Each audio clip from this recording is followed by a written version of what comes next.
J'ai toujours rêvé rencontrer un grutier.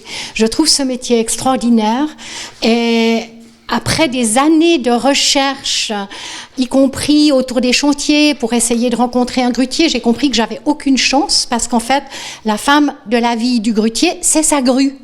Et donc, j'ai décidé de me transformer en grue de chantier, d'où ce livre « Moi la grue ». Et puis, quand j'écris un livre, j'aime toujours le conjuguer avec l'art. Et j'ai autour de moi des artistes magnifiques. Ici, Julien Serve qui dessine, là, Guillaume Varron qui photographie. Et tout ça s'est mis absolument naturellement en place ici dans l'atelier Martel.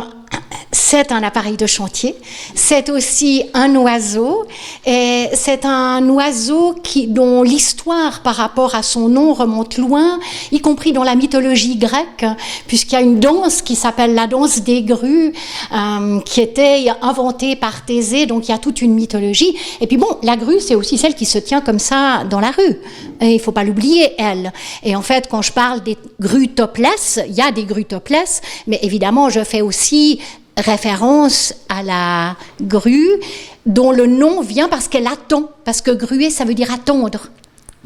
Et elle attend dans la rue avec la jambe repliée, ce qui lui donne une forme un peu comme ça mécanique de grue. Faire la grue n'est pas une chose facile, être grutier n'est pas un métier facile. Mais j'ai jamais eu de goût particulier pour la facilité.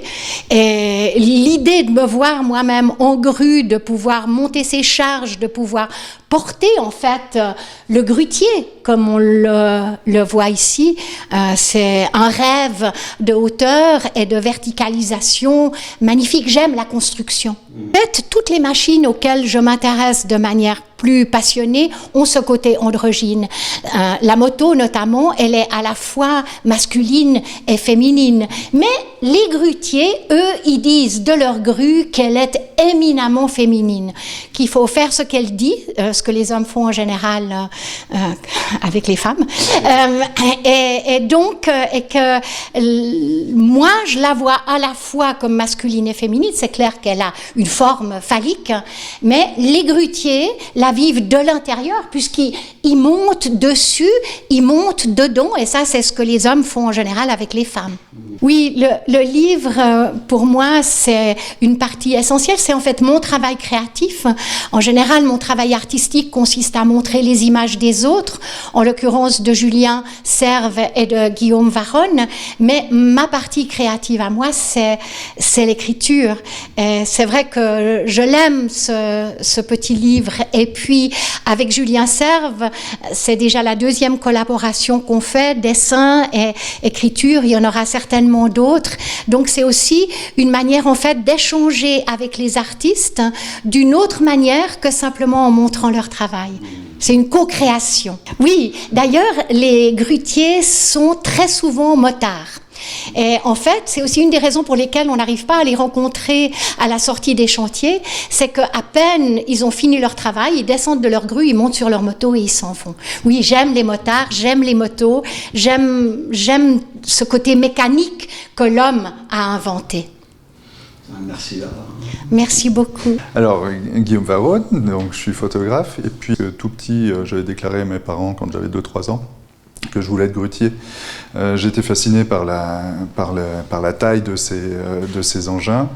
Et puis maintenant, finalement, avec le travail que j'ai fait sur les grues, je me suis rendu compte qu'en plus de la taille, il y avait aussi le fait que ces engins apparaissent dans le paysage, le déforment, et puis finalement s'y intègrent pour un temps.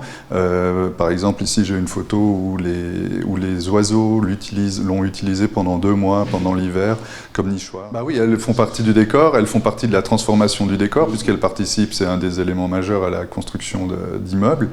Et puis en plus, les grues que j'ai photographiées ont participé plus à la construction même de complexes et de très gros immeubles. Donc le paysage a été radicalement transformé par la suite. Et puis selon le point de vue où on les prend aussi, on a l'impression que ce sont des êtres venus d'ailleurs qui marchent sur le monde en fait. Voilà. C'était presque naturel qu'on se retrouve tous ensemble sur ce projet. En parallèle au dessin que j'ai produit sur le texte de Barbara, Moi la grue, j'ai décidé de présenter une nouvelle série. Alors le motif principal, c'est une reprise de la Tour de Babel de Bruegel.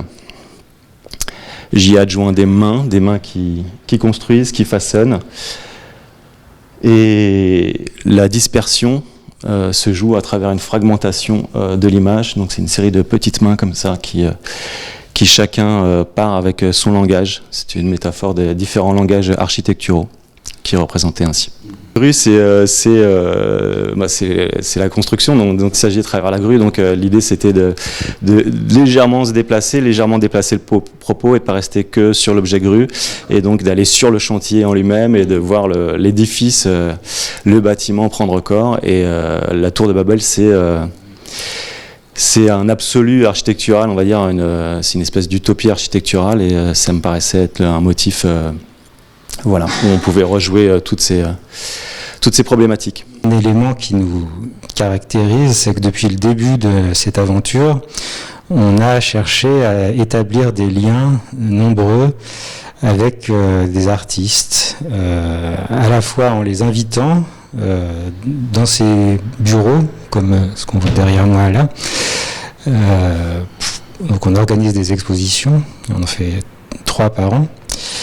Et puis on les invite aussi, les artistes, dans nos projets pour intégrer l'équipe de maîtrise d'œuvre dans un partenariat long, puisque l'idée c'est que les artistes intègrent l'équipe très en amont dans le projet dès l'esquisse, et qu'ils nous accompagnent jusqu'à la livraison. Et ce sont des œuvres fusionnelles, on ne peut plus les dissocier de l'architecture, et c'est quelque chose qui nous anime, les 3 associés fondateurs d'Atelier Martel depuis l'origine de cette aventure. Et donc aujourd'hui on présente une exposition avec de multiples artistes et collaborateurs d'artistes et bienfaiteurs d'artistes, puisque c'est sur cette idée originelle de Barbara Polla, à l'occasion de la sortie de son livre Moi la grue, qu'elle a souhaité inviter ces 2 artistes, le photographe Guillaume Varone et Julien Serve et ses dessins de grue, et qui occupe notre espace depuis maintenant 3 mois, avec lesquels on vit dans ces magnifiques grues depuis. On mange tous les jours entouré de ces. C'est toujours un chantier, l'architecture, et effectivement, en fait, les artistes sur le plateau, c'est une manière effectivement de faire rentrer un créateur autre dans notre univers, de polliniser comme ça notre monde par un autre univers créatif. Et c'est vrai que le temps est marqué par ces expositions. Quand on pense à une époque du passé, on pense plus finalement aux œuvres qui étaient là à ce moment-là, qui du coup sont associées au projet qu'on a fabriqué à cette époque-là, dans l'atelier.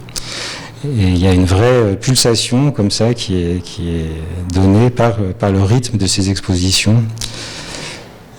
Ça fait partie de l'atelier, en fait. Ça fait partie de l'ADN de l'atelier, complètement. Oui.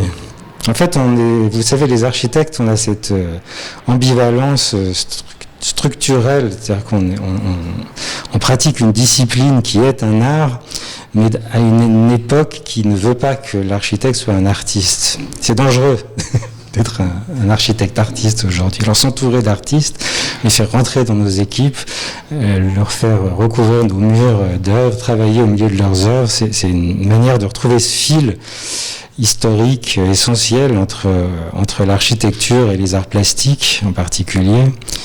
sans que nous-mêmes ne jouions aux artistes. Les lines sont notre logo qui est architecture, art, territoire. Effectivement, c'est une manière de parler de l'œuvre totale aujourd'hui, avec l'architecture comme médium et comme échelle intermédiaire entre l'œuvre et le territoire, qui est effectivement l'échelle où l'architecture se révèle et trouve sa légitimité.